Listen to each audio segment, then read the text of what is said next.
Yes, I do apologize. Let's see if we can go back. So that's who I am. This was our welcome and housekeeping.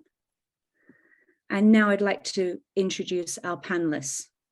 Lyndsey is my colleague and my friend from ACS Cobham International School. And we've worked together for a number of years now. And as you can see, her focus is on the purposeful use of augmented reality in education. And she is applying currently for Apple Distinguished School status, and I'm wishing her all the luck with that. Next up, but nothing is happening, is Marc, looking very different in his Apple Distinguished Educator picture. His hair has grown a little bit. Marc is an expert and passionate about early childhood and has shared many, many great resources that a number of us have been using over the years. And last but no means least, we are joined by Karen, all the way from Ireland. And Karen is passionate about developing curiosity and creativity, which along with communication and collaboration is one of those things that we all share and we all hope that we can do with our children in our school settings. So without further ado, we're going to get started. A number of you have submitted some questions to us, and we're going to be using these as a guide to frame the discussions this afternoon. And Marc, if we can start with you. Question one, the teaching approaches in early childhood and early years, they tend to be more playful than some of the older years in our schools. But how do you evaluate when and how to use technology appropriately and respectfully and resourcefully? Thank you for coming to me first.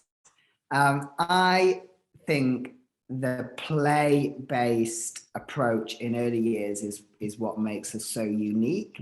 And it's absolutely something that we need to hold on to whenever we're introducing any new resources or any approaches to this kind of play-based pedagogy. So the first thing that we have to really understand is what we mean by play, and have that shared framework with our team of what does play look like.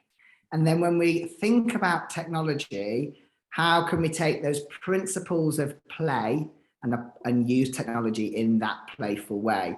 So an example of that is if you think play is open-ended, is creative and expressive, then the kind of things you're going to want to do with technology need to be open-ended, expressive and creative.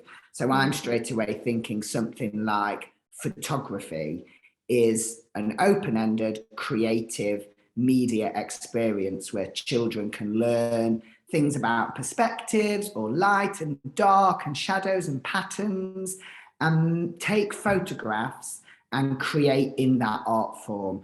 That would be a playful use of technology. Brilliant. Yeah, agreeing. Lyndsey, would you like to add something into that conversation?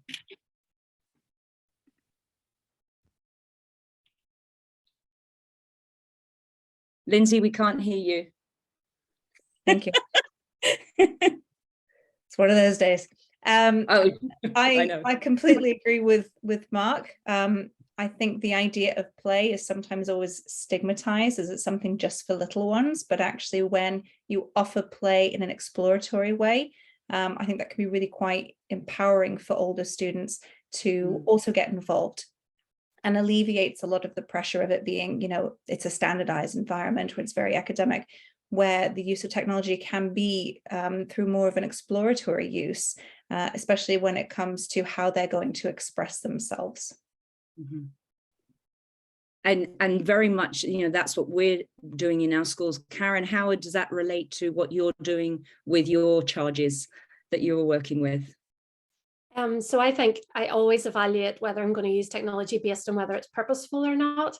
I love the SAMR model. I'm sure loads of people have heard of the SAMR model, but I'm always trying to reach R in the SAMR model where you're redefining. I think there was a stage, do you remember years ago, where there's an app for that, there's an app for everything. That does not mean you have to use an app for everything, which sounds contradictory to what we're talking about. But, I still believe that jigsaw puzzles hold much more value than doing a jigsaw puzzle app on an iPad. So I think it's knowing when to use technology, that you're using it with purpose and using it creatively, rather than just using it because it's there, if you know what I mean. So I'm very much trying to push towards using it where we're redefining and using it in ways that actually you can have. And do you feel that that for people who are new to technology in the classrooms, that sometimes there's a pressure from the powers that be, that they've put a lot of money in there and they really want you to show that you're using the device, and it's really about pushback, isn't it? It's about using that purposefulness word that you just used. Absolutely. I think purposeful is the word for the day. Just make sure that you are using it with a good purpose rather than just because it's there. And Mark, you mentioned the photography. What's another, big quick in that people could be using that would really help them to demonstrate that they're using that technology appropriately? I think an example I have, which will come up in my planning next week, is making books about our local area. So one of the things I'll do with my young learners in the next week or two is take them outside and they will photograph the buildings around the school local area, and they can just put that photograph into a digital book, and then I'll show them how to record their voice to talk about where we live and what our place is like. And it's just capturing children's voices in amongst their work is so special, because we quite often sit down and make notes about what children say to us and what they think about their place. And, maybe we waste a lot of time with our kind of heads down and clipboards writing as teachers. And if we're using these voice recording tools where it just captures the voice in the moment, we're right there alongside them, so we can maximize the conversation rather than being drawn away to make endless notes about children.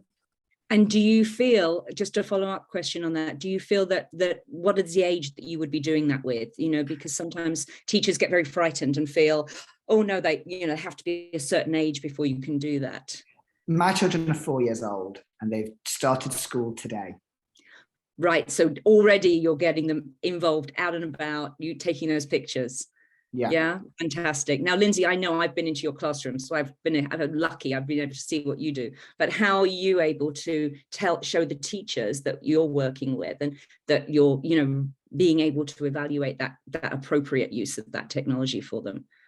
So the model that we have at our Cobham campus is that when the students come for a digital skills lesson, that the teacher comes with them. And sometimes that can be really quite hard, of going, no, that's my planning time. I don't want to give that up. But it's an investment in them going forwards with the use of technology. So we see it as it may be you giving up an hour or half an hour every week, but actually you're going to get a big benefit out of it, because you get to be that fly on the wall. You get to have someone else lead that session. And in a way, you also get to be a student and get to ask questions of me when we're doing different things with the technology that we have. And it can also give the teachers the opportunity to get new ideas and go, maybe I haven't thought about doing it that way. Or actually, I presented a piece of tech that they'd like to then bring into their classroom. So there's a lot of different ways that we go about doing it, but making sure that the teachers have support, especially when they're trying something new, and being there for whether it's modeling or team teaching has been really impactful in how we do things for our early years.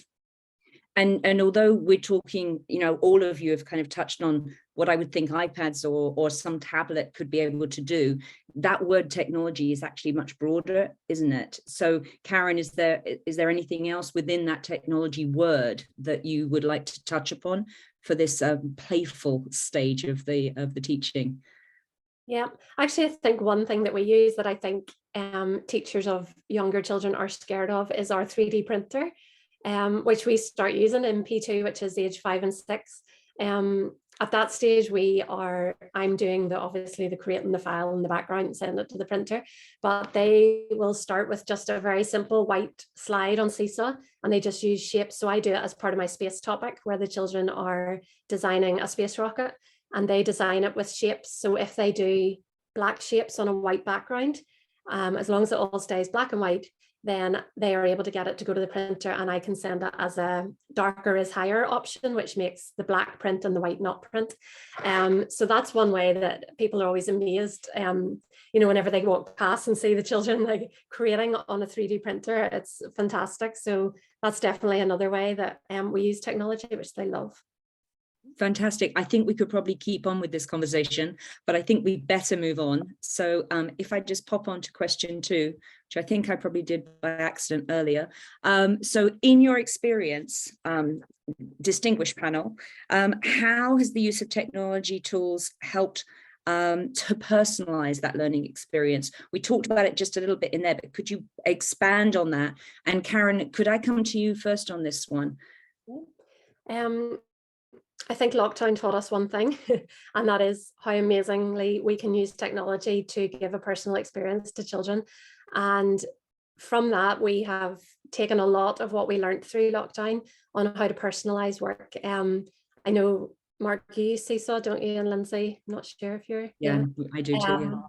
Yeah, and that was just incredible for being able to send really individual work to individual children to differentiate beyond anything, that we could give them in the classroom. I find that technology really levels the playing field in my class, and actually sometimes completely turns the playing field on its head, where you have children who maybe struggle with reading and writing, but can take technology and just fly with it and do incredible things with it. And that is one of the things that I love the most, is that some of the children who could be weaker in other areas just are the experts whenever it comes to coding or digital art. They just excel at it, and it gives them their moment, and it gives them the opportunity to, engage with the lesson as much as everybody else. Technology obviously removes a lot of the barriers because of all the accessibility features that you can use with your children. So it removes the barrier of them not being able to read or not being able to write, because you can give them that information in another way, which really helps personalize it for them as well. Fantastic. Yes, I agree with all of that. Lyndsey, would you like to add anything? Yeah, I remember hearing the wonderful Matt Pullen speaking a few years ago at a conference, and it's stuck with me since then, but his comments were that creativity is a form of accessibility. And when we learn how these types of tools can work, we then move away from the focus of how to then the why and the what. And I love the fact that using technology, as Karen had said, offers more options for our students to have their voice. And it's through their choice that they get to have their voice. So if we have a child that is nonverbal, doesn't know how to talk, or can't speak in English, if we can leverage the use of that technology to give them a voice in the classroom, that's how we're reaching that child, and that's how we know that, what it is that they're actually taking in and processing in the classroom. And I think that, if we didn't have these types of tools, it would make it 10 times harder to try and reach these children that just need that portal, that accessibility to be able to share what it is that they know. Well, it's so powerful. I agree with you completely. Mark, how in your classroom do you see this power being the power to enable these children to reach their full potential? When I started teaching here at Burton Joyce 9 years ago, and not only was technology new to everybody, staff and students, it was absolutely new in the early years, even more so. And one of the light bulb moments for my team that I worked with at the time was changing the way we went on a shape hunt. So how you take out of their clipboards or the bag of 2D shapes around the school, and the children are spotting, what 2D shapes they can see in the environment. And then I don't know, either we just make, like I said before, we scribble it on a piece of Post-it note and stick it to something, or the children have a printed sheet and they tick off and write their name on. We instead gave the children an iPad with a camera and the Pic Collage app, and as they walked around the school, they photographed the shapes that they saw, and then back in the classroom they could tell us exactly what shapes they saw and where they saw them. And it was just that move from a very generic template and lots of teacher scribbling to a very personalized piece of work that shows you exactly what the children could see, and everybody's piece of work was individual, and it was a real assessment of learning for them. It's a big enabler, isn't it? It just enables them to put their personality in it as well. And you know, I've done similar things, and it's that differentiation, because you've got the top end of those children who might do something even extra that you didn't even ask for. So suddenly you're getting the real, as you said, the assessment of that learning, because you have said you've said to do this, and suddenly someone has gone on and done something more and added something, and them teaching each other and them showing what they can do encourages those others, and that personalized learning just becomes so powerful. Thank you, the three of you. You really are inspiring us with how you are, you know, putting these into words. But I think this is one of my favorite questions, and I think all three of you managed to hit the nail on that one. I'm going to move on, but please keep that personalized and differentiated in your minds as we move forward with question 3. So the queen of augmented reality, in my universe anyway, is Lyndsey. And if anyone wants to pop onto iBooks and do searches for these 3 wonderful people that I'm sharing the screens with today, all 3 of them have contributed to a number of iBooks out there which will help you in your classrooms. But Lyndsey, the augmented reality, it's been around for a while, it's taken different turns. What role does it have to play in our early years settings? I think it has a lot of roles to play. One is bringing something into the classroom that children don't normally have access to. And I think we see that as quite a common use with AR, of bringing an animal that you would not normally have access to, or bringing somewhere distant, like going into an ocean and exploring a coral reef, or walking through a forest, or being able to be on the surface of the moon. All of those provide opportunities to children that without the technology just wouldn't be possible. But I think as apps are getting better, as people are getting more confident users of technology, and specifically AR, we then can look at AR as a tool similar to our other creative tools. And I think it's very powerful to be able to put that in the hands of children and say, no, even at your age, you can bring your own creations to life. And I remember I think it was during lockdown, and Karen had put together how to make a meme museum using tools like Keynote and AR Maker on the iPad. And it was just wonderful to see Karen's example of putting it in children's hands. Like, we're not just going to make a piece of content and you're going to get to explore it, but actually it's the child that's in the driving seat. So they're creating everything, they're dictating where in this virtual museum they're going to put things to explain about themselves, and then take you on a guided tour as the viewer. So I think AR has come a long way. I think the apps are becoming much more user-friendly, and I think teachers are going to be having a lot more confidence, knowing the different tools and knowing how they work together to seamlessly integrate more AR use into the classroom. Brilliant. Karen, she's set you up here to kind of push that motion even further. So please tell us some of your experiences. No pressure, Lyndsey. Yeah, so we went from a me museum that we started off at the start of the year to then a space museum whenever we were doing our space topic. So we used apps. There was a question there, which apps do you use for AR? So we had used AR Maker, which is a brilliant app for that age. And they were able to create their own space scenes. So they had meteors flying around them. They had rockets taking off. But I think the thing I always come back to is it's purposeful, because you could just have rockets blasting off around your classroom and have the best crack. But sorry, you shouldn't use crack. That's a Northern Ireland word. You probably don't know the best laugh with technology. But is it purposeful to their learning? And whenever we were doing our space museum, we had the children talking about gravity. We had them talking about orbits.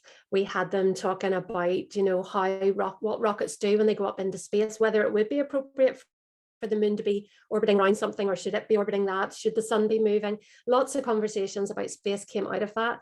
And then at the end of it, the children actually jumped into the augmented reality scene as well, and were pointing out things that were happening and dodging meteors, and they learned a lot. They really did. And it was a great opportunity for me to see how much they had learnt about space at the end of the topic, because they were just able to express all their learning. Again, it's that way of, if you had asked them to sit down and write what they had learnt about space, they couldn't tell you the half of it, because they aren't able to express as much as they can say. So they were able to just talk it all out and show it, and just really live in the moment for it, and express themselves that way. And it was a brilliant opportunity. Fantastic. And Mark, have you brought that into your classroom? Have you dabbled with the AR world? Absolutely. I think there's a bit of busyness in the chat at the moment. I think if you are absolutely brand new to augmented reality, this technology is making use of the camera on your iPad, and you're seeing the classroom or your outdoor area, wherever you are, you're seeing it through the camera on the screen.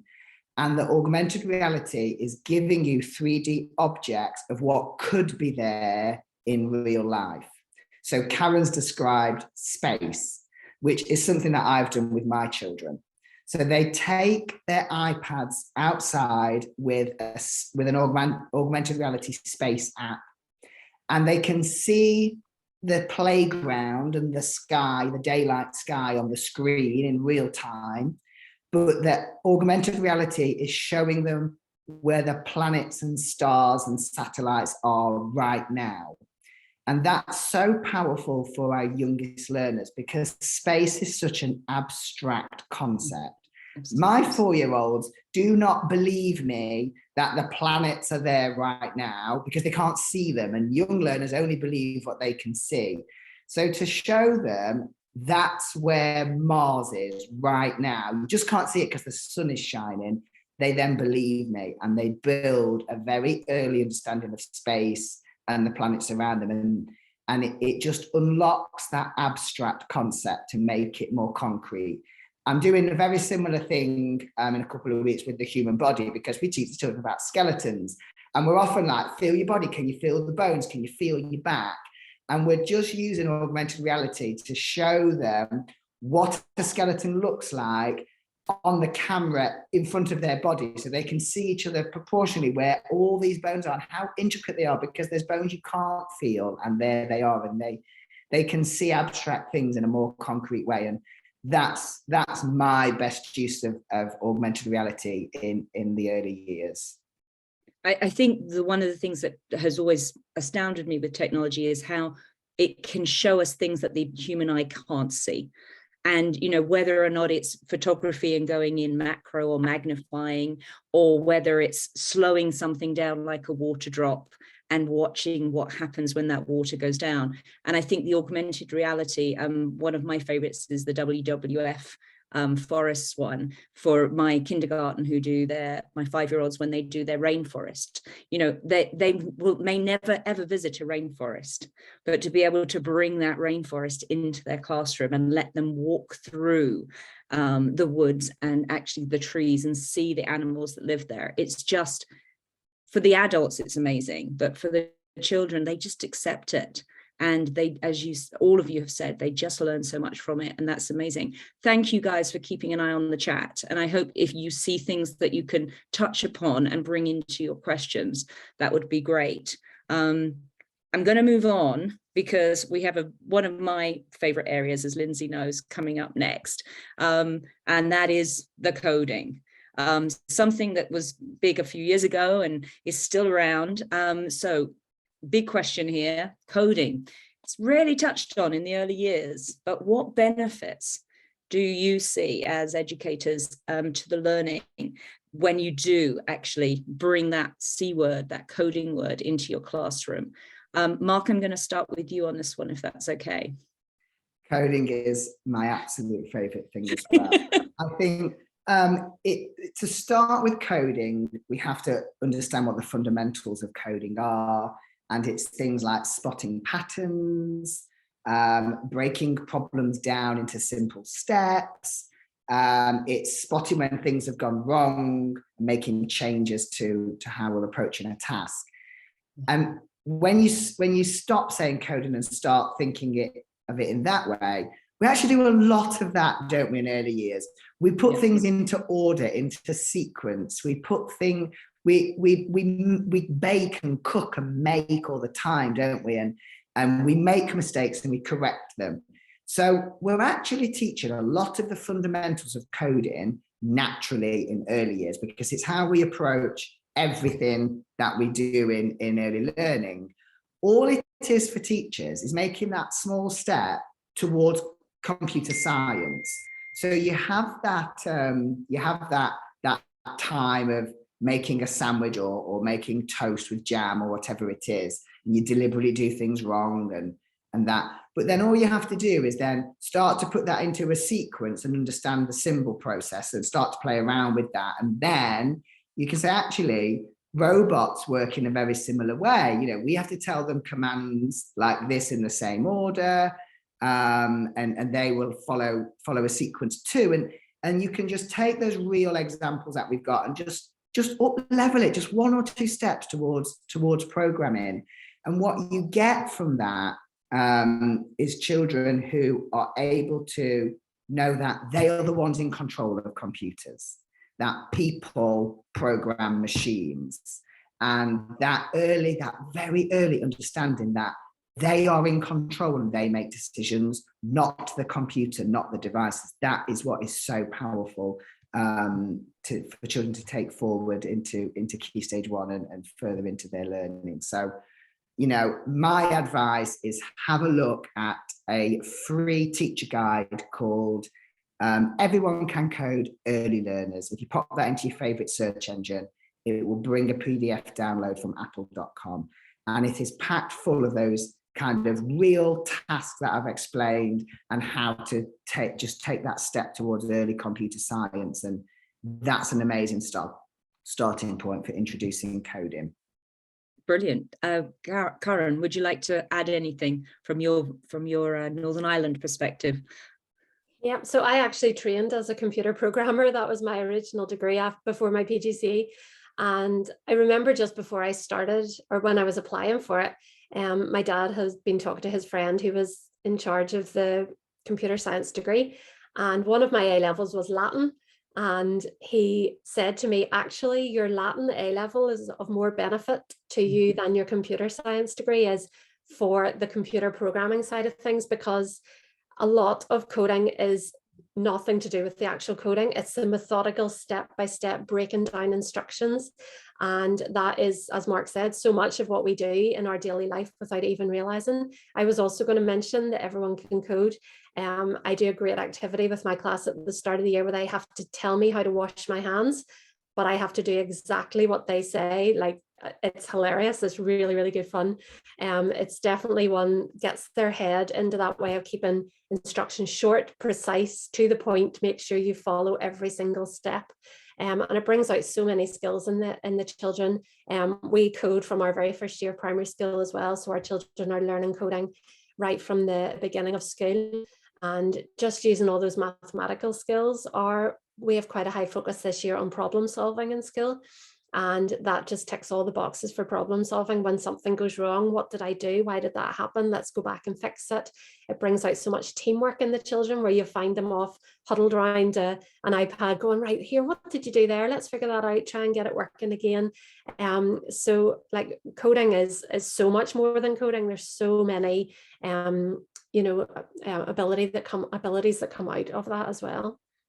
Agree wholeheartedly. And I think also you can take it away from the digital devices, because actually we code each other walking around the school, or when we ask people to line up, or in music or in PE. So it goes across the subject areas.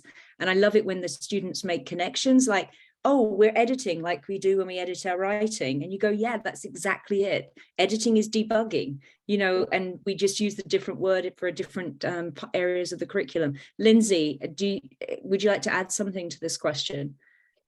Yes, I think, and I have to take my hats off to these two wonderful people with me on the panel, because they are the sort of the go-to people I check in on when I want to find out new things about coding in the classroom.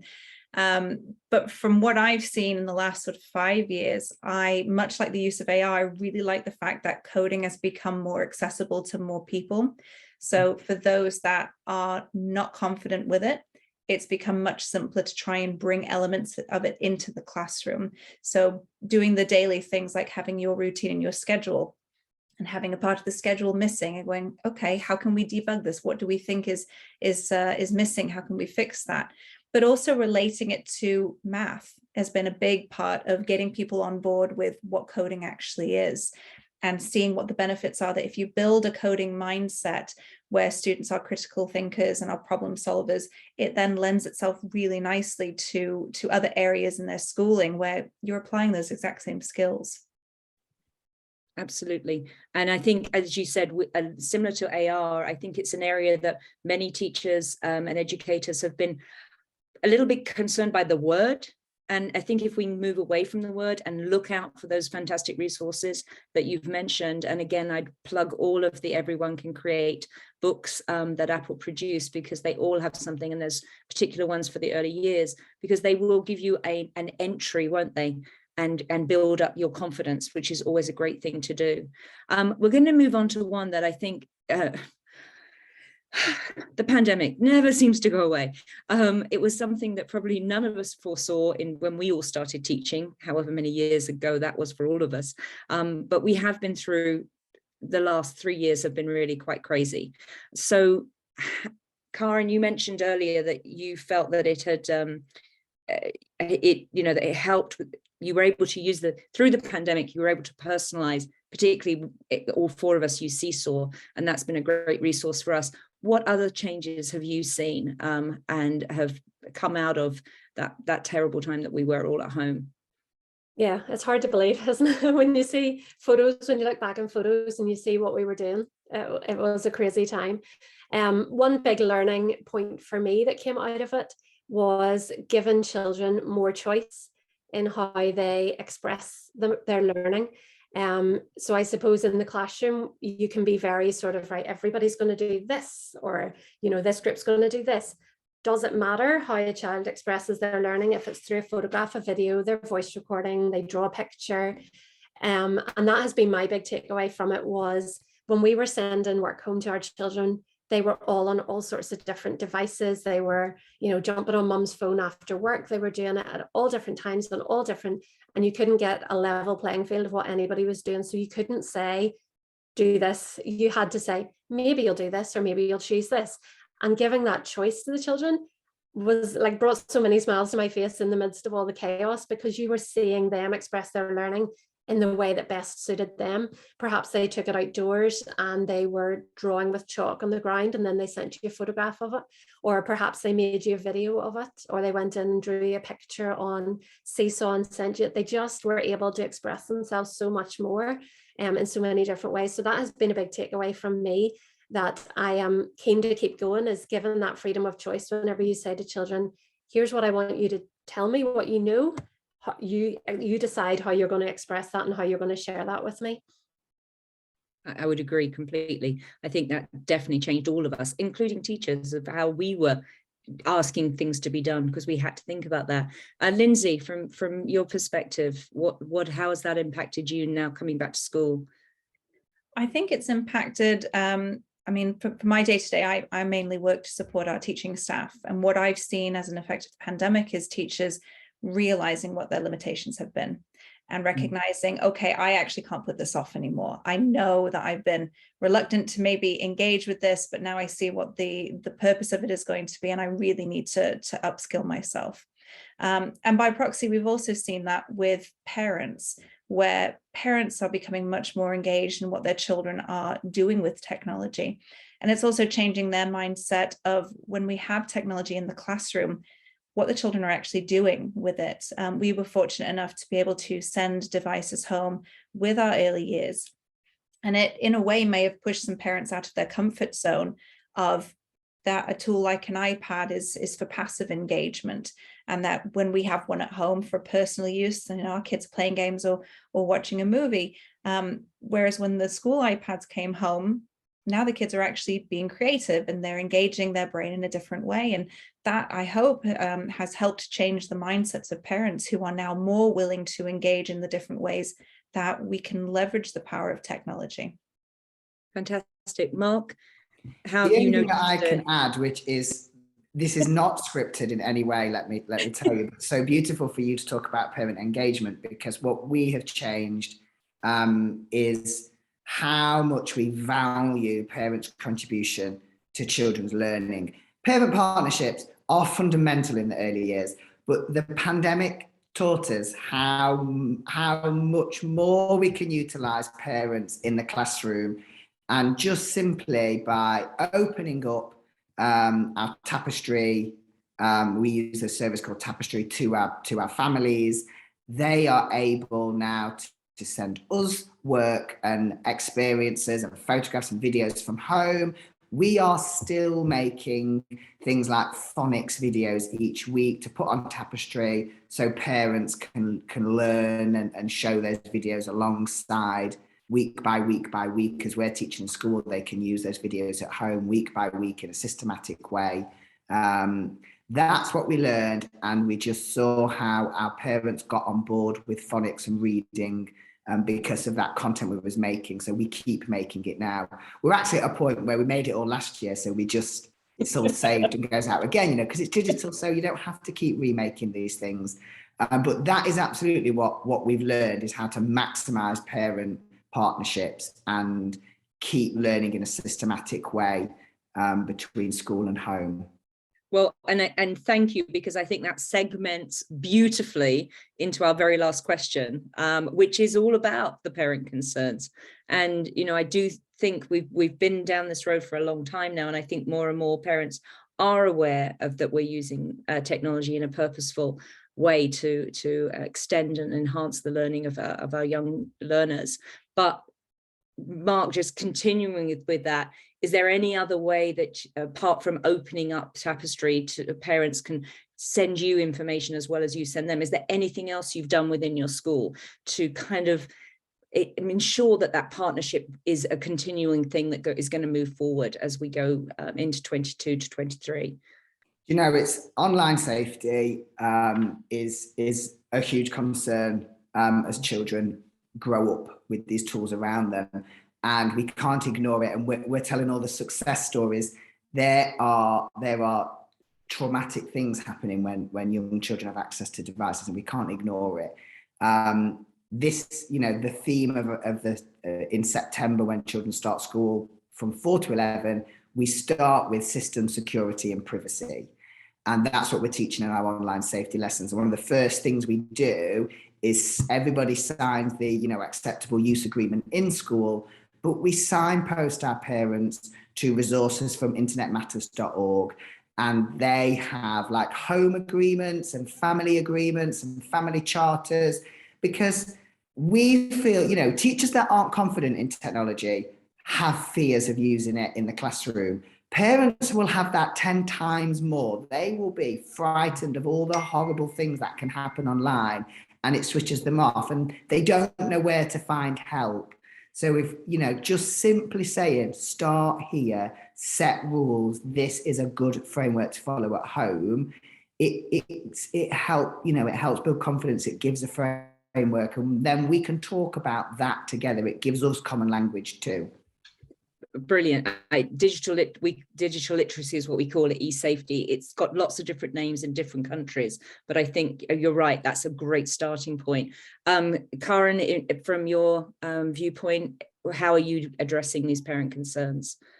Yeah, I think another concern that parents have is around screen time and the amount of time that their children spend looking at screens. I'm a mum of 3 boys, so I am fully aware of how much screen time my boys would like versus what they get.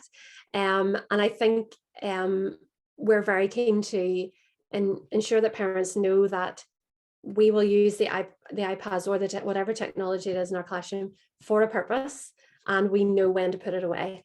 So we are not saying that children will be on screens all day. We are using it at times that it suits, and when we don't need them, they're not using them. And also when they are using them, they're not using them in the same way that they use them at home, which is for my boys watching football skills on YouTube all day, which is not what they're doing in school. We are actually very lucky in Northern Ireland that we have a very managed system, where our system is completely controlled through the whole country and filtered very, very well. So within school, our children cannot even access YouTube through the filters that we have there, which is great. But yeah, I think it's just reassuring parents that we are using it for a purpose.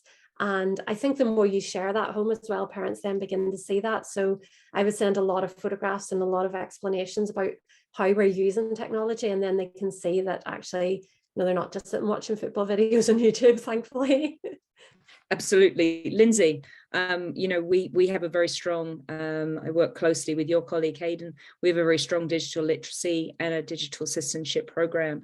But how do you, when you're dealing with the early years parents in particular, how can you reassure them? So we've actually been offering some parent sessions for parents to come to the school. And while the aim is to address some of the concerns regarding online safety, the main focus of the session is for parents to actually put themselves in their child's perspective and to give them an iPad and have them do the types of things that we would have their children do during the day. And that really helps to break down what maybe their preconceived ideas are, but also at the end get them to reflect on, how did you think about doing these types of tasks? What was going on in your mind? And we hope that at the end they walk away with a bit more knowledge about what their children do with the different technology that we have, but also with the understanding that it's challenging their brain to think differently. And by giving them the opportunity to actually do those tasks and to participate in the learning environment like their children do, we hope that they walk away with a renewed sense of what it is that they're actually trying to think, of how to say it, how their child is actually developing with how they're interacting with technology. So we hope that changes their mindset a bit. And do you also offer, or anyone to answer this question, but do you also offer an ability for them to ask you questions? So they could contact you if something's happened at home. Mark, you mentioned, there are some things out there. I mean, we all know about some of the TikTok things that our students are being exposed to very, very much younger than they should be because of the settings that are there. But do you find that you're a resource for them as well? Because I would make a plug for Common Sense Media as well. Internet Matters is great, Common Sense Media. There's ChildNet also has some fantastic resources. But do you find that they are coming to you now because they're trusting you and they're asking you questions? Mark, can I go to you for that first? I think it's with anything in education, you're not going to solve any parent concerns about technology by celebrating something like Safer Internet Day once a year. I agree. This, just as anything else, has to be an ongoing conversation. Same as learning to read, the same as learning to write. You go and all, everything in education, you have to have a continuous open discussion. We map out 6 themes of online safety throughout the year, and we return to them and build them every year. So it's become a very easy dialogue to have, because after 5 or 6 years of having that cycle happening, people, hear it again and hear it again. It's regular. And like you say, trust is developed and people can tell you concerns more openly because it's an ongoing discussion. And I don't know about the 3 of you, but I find that the students now, the children are very much more aware, and they will even come and say to me, oh, they noticed something, or someone took their picture and didn't ask them permission to do it. And then we can have that conversation, because as you said, Mark, it happens all the time. It's continuous, isn't it? Karen, anything that your children have done or talked to you about that you think, oh, I must make sure I pass that on, or I have a conversation? Yeah, that's kind of where I was going to go with that, is that it's very difficult, even with the best will in the world, to stay on top of what's coming next when kids are using technology. They're always a step ahead. There's always something that they have discovered or something that they're doing. You're like, whoa, okay. So staying on top of where they're at is very important. And I would quite often pull, because I teach the younger ones, I would quite often pull some of the older ones out for a little chat and just have a wee, so what are you doing? What do you do with your phone at home? What do you do? You know, just, it's really important for you to stay on top of what they're doing, because I know that my own kids can do things and I'm like, no, you could do nothing dodgy, you know, but just things that you're like, okay, you really are, you know, ahead of the game, you know what's going on with technology, and they, let's be honest, are the experts at how to use it at their age group. So ask them, get their ideas, get their thoughts. You know, there was a long time that adults were on Facebook thinking that Facebook was the best thing ever, and all the kids were over on Instagram doing everything on Instagram, having the best time, and adults did not know enough about it. You know, so we need to be where they are. We need to follow them and see where they're going and be a step ahead. And I have heard them talk about things, and I'll go and download it and have a go at it and try it out myself to make sure that you do just stay on top of what they are using. I just want to add there, probably round this off, in online safety training that I've had as a teacher a couple of years ago, the thing that I always tell parents and teachers is, even though you feel like they can do more, they probably do know more about how things work and where to put things socially, and that, you know, those parts of the internet. Never tell them, never say to children, you know more than me, because you create a culture. If you're 4 or 5 and you're hearing your trusted adults saying all the time, oh, you know more than me, I don't know. If you tell them that secret, they then won't come to you because you can't fix the thing that's gone wrong. So we have to fake it all the time and pretend, you know more than them, because actually you do know more than them. You know more about right and wrong and morals and, you know, the law. You do know more than, you don't know about the software bit. So keep that little bit of secret, that if they can work it better than you, keep that a secret, because you do know more. You just might not know the how, but you know the whys. A perfect time to look back on this session, I think, there. Lyndsey, I cannot actually see the chat, so I'm going to apologize. I see there are 32 in there, but I'm going to ask you if I can, just if there was anything that you saw that came out. But while you're doing that, I'm just going to sort of sum up on some of the resources that we might have mentioned in this session. In front of you are some of the best ones that we can think of. I would highly recommend that the very first one, the International Dot Day, which happens every year, if you don't know, happens every year about the 15th of September. Lyndsey and a group of other fellow ADEs have created a series of books. And Lyndsey, I'm going to ask.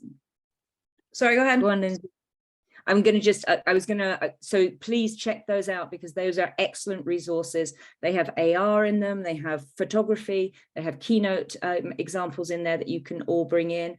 The second book is Marc's One Best Photo, an absolutely fantastic quick read, but it just brings out so much that's going on in his classroom. Digital Play, another one that Marc has done, and then Everyone Can Create, the augmented reality one. Teacher's Guide is also great. Lyndsey, would you like to just mention any of the other resources that you have used that, or you've created even, that you think would be worth our audience having a look at? Yep, I've popped them in the chat. So we have our Twitter handles if you want to follow any of us, as well as Marc's amazing website, enablingenvironments.co.uk. And then here are the links to some of the resources that we talked about. So Marc's book, We're Going on a Shape Hunt, One Best Photo, and Digital Play. And at the bottom, I've also put the link for the International Dot Day, also one of Marc's books. And then the AR activities for kids are from Apple, which are some ones to help you just become more aware of what's out there and giving you some simple activities to get started. A really popular one there is Memoji storytelling, using Memoji characters. And then also Everyone Can Code Early Learners. So I highly recommend you take a look at all those resources, all for free, all to download, and give a try to some of the different activities that are in there as well. Thank you, Lyndsey. And I know we're coming to the end of our session. I'd like to absolutely thank everybody for staying with us. And for those who are watching this on replay, sorry we missed you the first time around, but we hope that you enjoyed looking at this in your own time. Thank you very, very much to my three experts. You have given me a lot to think about and to take away, and I'm sure the audience will also agree with that. But also, as Lyndsey has shared the Twitter handles with you, please, we would like to hear your feedback on this session. And if you would like future sessions that we can organize through any of our Apple regional training centers, that we would really appreciate knowing, because we have a lot of people that we can connect to. We have a lot of people that we have got great information that could share out. And we are a community. Somebody somewhere is doing amazing things, and we would like to share our amazing things with you, and we'd like to hear about your amazing things. So please keep in touch with us on any of the Apple regional training centers, or contact one of the people on the panel today. Do you have a final goodbye word for our people who've shared with us today? Purposeful creativity, 2 words. I think purposeful definitely been as the word of the day. Lyndsey, from your AL perspective. Just give it a try. That's what I knew you would say that. I knew that. And Marc, I'm going into my 4-year-old classroom tomorrow. What's the one thing that you think I should do? I think dare to do it and share. Dare and share. Take a chance and tell us what happened. I think that's fantastic information. So again, thank you everybody for joining us today, and we hope to see you again at one of our future presentations. Thank you.